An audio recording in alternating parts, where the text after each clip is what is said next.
వసుంధర అలాగే శరత్చంద్ర అయితే ఇంటికి వచ్చి ఇంటి డోర్ని అయితే ఓపెన్ చేస్తారు. ఓపెన్ చేయగానే అక్కడ సోఫాలో ఎవరో ఒక వ్యక్తి పడుకొని అలా క్యారెట్ని తింటూ ఉంటాడు. అది చూసి వసుంధర అలాగే శరత్చంద్ర షాక్ అయ్యి ఇంట్లోనికి వెళ్ళి ఇంతలో వసుంధర ఇలా అడుగుతూ ఉంటుంది, రే ఎవడ్రా నువ్వు, నా ఇంట్లో ఇలా ఉన్నావేంట్రా అని చెప్పి అడుగుతూ ఉంటుంది.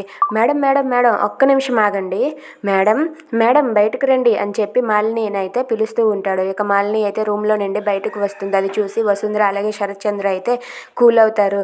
ఇక మాలిని లోపల నుండి బయటకు వచ్చి అలా నిలబడుతుంది. అది చూసి వసుంధర అయితే అమ్మ మాలిని ఎక్కడికి వెళ్ళిపోయావమ్మా, నీకోసం ఎంతని వెతకను, ఎంత బాధపడ్డానని చెప్పి అంటూ మాలినిని దగ్గరకు తీసుకొని మాలినిని కౌగిలించుకొని మాలినికి ముద్దు పెడుతుంది. ఇక మాలిని అయితే అలా మౌనంగా ఉంటుంది. ఇంతలో ఆ అబ్బాయి అయితే ఇలా అంటూ ఉంటాడు, మేడం ఒక్క నిమిషం, మీ అమ్మాయి సూసైడ్ చేసుకోబోతూ ఉంటే మీ అమ్మాయిని కాపాడింది నేనే అని చెప్పి అంటాడు. అది విని శరత్చంద్ర అలాగే వసుంధర అయితే ఒక్కసారిగా షాక్ అవుతారు. ఏంటి సూసైడ్కి వెళ్ళావా అమ్మా అని చెప్పి అంటూ ఉంటారు. అవునమ్మా, నేను చనిపోవాలనుకున్నాను కానీ ఇతనే నన్ను చనిపోకుండా ఆపాడు అని చెప్పి అంటూ ఉంటుంది. అది విన్న వసుంధర అయితే ఒక్కసారిగా షాక్ అయిపోతుంది. If you like this video please like, share and subscribe. Thanks for watching.